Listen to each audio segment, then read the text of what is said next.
అందరికి నమస్కారం. నేను శిరీష. ప్రస్తుతం మనతో పాటు ఉన్నారు ప్రముఖ ఆధ్యాత్మికవేత్త శ్రీ నిత్య విద్యానంద భారతి స్వామి గారు. గురుగారితో మాట్లాడదాం.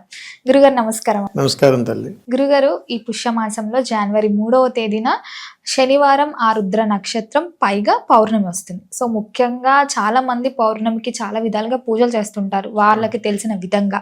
సో ముఖ్యంగా చూసుకుంటే మరి ఆర్థిక పరిస్థితులు అయినా సరే, ఫైనాన్షియల్ ప్రాబ్లమ్స్ అని, ఇంట్లో గొడవలని, బయట ఆఫీస్లో టెన్షన్స్ అని చాలా మంది ఫేస్ చేస్తుంటారు. సో ముఖ్యంగా మరి ఇంత పవర్ఫుల్ డే వస్తుంది, ఆరుద్ర నక్షత్రం, శనివారం, పౌర్ణమి, ఎలాంటి నియమాలు పాటిస్తే, ఎలా మనం జాగ్రత్త పడితే ఈ రోజుని ఉపయోగించుకోవచ్చు? తప్పనిసరిగా తల్లి, ముందుగా ప్రేక్షక మహాశయులందరికీ కూడా శుభాశీస్సులు. మీరు ఏదైతే అడిగారో ఆరుద్ర నక్షత్రం రోజున, పౌర్ణమి తిథి రోజున ఈ వచ్చేటువంటి విశేషమైనటువంటి ఫలితాలు ఎలా ఉండబోతున్నాయి, ఆ రోజు వచ్చేటువంటి మనం వాడుక భాషలో పిలిచేటువంటి ముక్కోటి ఏకాదశి, అలాగా శివ ముక్కోటి ఏకాదశి, ఇలా ఎలాగైతే మనకి శుభ పర్వదినాలు ఉన్నాయో అలాంటి ఒక విశేషమైనటువంటి అనుకూలత రేపు పౌర్ణమి రోజు రాబోతూ ఉంది. ఆరుద్ర నక్షత్రం అనగానే ఈశ్వరుడికి ప్రీతికరమైనటువంటిది కాబట్టి ఈశ్వరుడికి సంబంధించినటువంటి ప్రయాణంతో చేస్తూ ఏకాదశి తిథి విష్ణునామస్మరణ చేయటం, ఈ రెండిట్ల యొక్క కలయికలోంచి శివముక్కోటిగా మనము ఒక నామకరణాన్ని తీసుకొని ఆ భగవత్ సంకల్పాన్ని ఆరాధించడం జరుగుతుంది. వాస్తవికంగా మన మనసులో లేనటువంటి భక్తిని ఒక్కరోజు ప్రదర్శించినంత మాత్రాన భగవంతుడు మన వైపు తిరిగి చూడడు. భగవత్ సంకల్పం అనేటువంటిది మనసుకు సంబంధించినంత వరకు కూడా దేహశుద్ధితో, ఆత్మశుద్ధితో చేసేటువంటి దివ్యమంగళమైనటువంటి ప్రయాణం. దీనిని మనం స్వార్థపూరితమైనటువంటి ఆలోచనలతో, షార్ట్ కట్ ఆఫ్ జర్నీ అనమాట, అంటే భగవంతుడి దగ్గరికి త్వరగా చేరుకోవాలి, వెంటనే నాకు మంచి మంచి ఫలితాలు రావాలి అనేటువంటి ఒక కుతూహలముతోటి రకరకాల పేర్లతోటి మనం భగవంతుని అలంకరణ చేసి మనము రకరకాల విధానాల్లో భగవంతుని ఆరాధన చేస్తున్నాం. దీని ద్వారా తప్పుదారికే వెళ్ళిపోతున్నాం. అందుకని ఆత్మశుద్ధితో చేసేటువంటి ప్రయాణంలో ఆరుద్ర నక్షత్రం రోజున ఈశ్వర సంకల్పంతో చేసేటువంటి పూజలో ఆ శివానుగ్రహం ఖచ్చితంగా దక్కుతుంది. దాని యందు శుభయుక్తమైనటువంటి ప్రయాణంలో ఆర్థికపరమైనటువంటి సమస్యలు, కోర్టుపరమైనటువంటి సమస్యలు, కుటుంబ దాంపత్యకు సంబంధించినటువంటి ఇబ్బందుల నుండి, సంతానము నుండి, అదేవిధంగా వీళ్ళకి కోర్టు కేసులు, వైరాగ్యాలు, రకరకాల ఇబ్బందుల్లో పడిపోతుంటారు, పంచాయతీలని, ఇలాంటివన్నీ. వీటన్నింటి నుంచి కూడా బయటపడేటువంటి రోజు ఆ శివానుగ్రహం ద్వారా వచ్చేస్తుంది. అది కూడా ముఖ్యంగా పౌర్ణమి రోజు.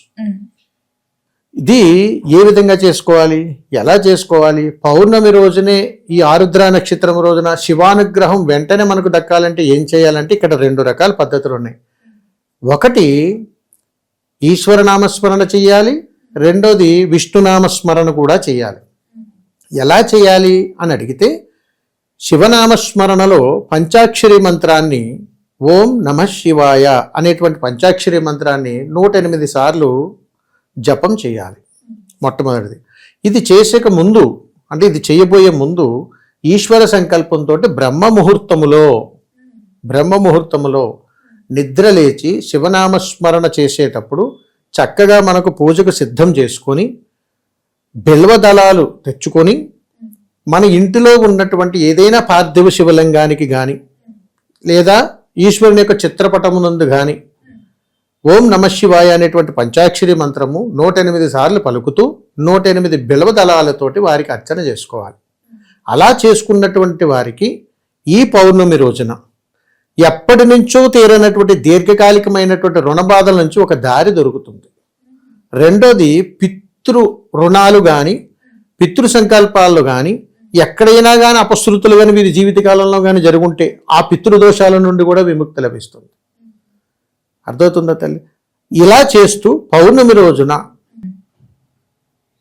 ఈశ్వరునికి బిల్వదళాలతో అభిషేకించిన తరువాత, సాయంకాలమైన తరువాత విష్ణు స్వరూపానికి తులసీ దళాలతో అర్చన చేయాలి, విష్ణుమూర్తికి. అందుకని సకల దేవతలకు కొలువు, ముక్కోటి దేవతలుగా భావించినటువంటి మనం కలియుగ దైవం వైకుంఠుడు అంటే వెంకటేశ్వర స్వామి వారి యొక్క దివ్యమంగళ శాసనాలతోటి ఇద్దరిని కలిపి ఆరాధించేటువంటి రోజు పౌర్ణమి రోజు. అందుకని శివకేశవులు ఇద్దరిని కూడా భేదాభిప్రాయము లేకుండా ఒకరిని బిల్వదళాలతోటి ఇంకొకరిని తులసి దళాలతోటి ఆరాధన చేయటాన్ని శివముక్కోటిగా చెబుతారు. ఇది పౌర్ణమి తిథి రోజు విశేషమైనది కాబట్టి ఉదయం బ్రహ్మముహూర్త సమయంలో ఒకరికి, సాయంకాలం సంధ్యా సమయంలో ఒకరికి మనం ఆరాధన చేయటం ద్వారా ఈ రకమైనటువంటి సమస్యల నుంచి మనకు మోక్షం లభిస్తుంది. అంటే దారి దొరుకుతుంది, అప్పులు తీరిపోవు, ఎలా తీరాలో దారి దొరుకుతుంది. అందుకని భగవంతుడు అనేక రూపాల్లో మనకు మార్గాన్వేషణ చేస్తూనే ఉంటాడు. అందుకని ఏకాదశి రోజున ఎంత పవిత్రంగా మనము ఉపవాసం చేస్తామో అంతే పవిత్రంగా రేపు వచ్చేటువంటి పౌర్ణమి రోజు కూడా 1 గంట మౌనాన్ని పాటించాలి. ఎవరితోటి మాట్లాడకూడదు, ఏ వ్యాపకాలకు మనం వెళ్ళకూడదు, నిశ్శబ్దాన్ని పాటించి 1 గంట ధ్యానంలో ఉండగలగాలి. అలా చేయగలిగినప్పుడు శివానుగ్రహం సంపూర్ణంగా దక్కుతుంది. సాయంకాలం అయిన తరువాత నీ శక్తి కొద్దీ ఏదైనా కాస్త ప్రసాదాన్ని సిద్ధం చేసుకుని దానిని 10 మందికి పంచే ప్రయత్నం చేయాలి. దీని ద్వారా విష్ణువు యొక్క అనుగ్రహం దక్కుతుంది. చూడండి, శివకేశవులు ఎంత అద్భుతంగా చెబుతారు. మౌనంగా ధ్యానం చేయడం ద్వారా ఆత్మశుద్ధి దక్కుతుంది. సాయంకాలం అయిన తర్వాత సంధ్యా సమయం అనంతరము కాస్త ప్రసాదాన్ని సిద్ధం చేసి విష్ణునామస్మరణతోటి 10 మందికి పంచడం ద్వారా నీకు మోక్షం లభిస్తుంది అని చెబుతుంటారు. అంతటి అద్భుతీయమైనటువంటి రోజు ఈ పౌర్ణమి రోజు. అందుకని ఆరుద్ర నక్షత్రం రోజున పౌర్ణమి తిథి రోజున చేసుకోవలసినటువంటి అద్భుతమైనటువంటి ఈ పరిహారాలు కానీ పాటిస్తే మీ ఇంట బంగారమే. అందుకని ఏ వ్యత్యాసము లేకుండా ఒకవేళ గృహములో కుదరకపోతే దేవాలయానికన్నా వెళ్ళి మనం దర్శనం చేసుకోవచ్చు. అందుకని ఎన్నో రకాల సమస్యల నుంచి, జటిలమైనటువంటి ఇబ్బందికరమైనటువంటి అసలు నా జీవితానికి దారే దొరకడం లేదనుకునేటువంటి వారికి రేపు వచ్చేటువంటి పౌర్ణమి ఒక మార్గదర్శకం. అందుకని ప్రతి ఒక్కరు కూడా ఈ యొక్క చక్కటి పరిష్కార మార్గాన్ని ఆలోచించి అద్భుతమైనటువంటి జీవన ప్రయాణానికి శ్రీకారం చేయొచ్చు తల్లి. గురుగారు, ముఖ్యంగా ఇప్పుడు మీరు ఎవరికైనా దానం చేయాలి అని అన్నారు కదా సాయంత్రం పూట, సో ఎట్లాంటివి దానం చేస్తే మంచి జరుగుతుందంట? ఇక్కడ పౌర్ణమి రోజు చేయవలసినటువంటి దానంలో ముఖ్యంగా ఎప్పుడూ కూడా తల్లి, ఎప్పుడూ కూడా అన్నదానమే చేయాలి. పౌర్ణమి రోజు మనం ఏ దానాల కన్నా అన్నదానమే సర్వశ్రేయస్కరం. అందుకని ఎవరినైనా ఒక 2కో 3కో మన శక్తి కొద్దీ ప్రసాదాన్ని, అంటే వాళ్ళు తినగలిగేటువంటి ప్రసాదాన్ని, అన్నదానాన్ని మనం సిద్ధం చేసుకుని వారికి తీసుకెళ్ళి మనం ఇవ్వగలగాలి. లేదా మనం స్వాగతించుకొని, అంటే ఇంటికి స్వాగతించి వారికి భోజనం పెట్టాలి.